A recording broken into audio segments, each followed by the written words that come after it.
Diba? Saan ba galing? Chinese ka ba? Hindi po. Bakit Changsu? Yung Changsu po nanggaling to sa Korean movie na paborito ni Lola po. Ano Na? yun?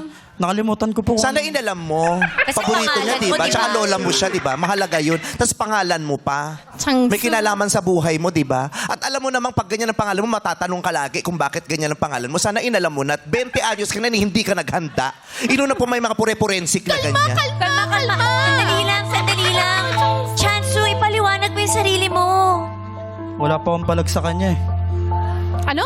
Wala po akong palag. Oo, di ka tatagos kaya. Ay, alam ko na. Baka yung ano niya, diba sa ano palabas yun? Tao Changsu! Daomingsu yun. Daomingsu yun, ate. Daomingsu. Tao Changsu! Ang ganda na damit mo, mukha kang tumatagos din sa dingding, no? Yun nga! Bulto ako today!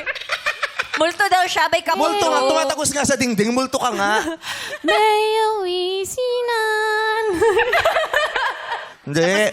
Yung nanay kasi adik eh. Baka talaga? Oo, iba na. Oh, ano May ngiwish Nag-adik kasi yung nanay Yun na pala niya. yung bagong- Kaya nung nakita nung anak na, may ngiwish nanay nahuli.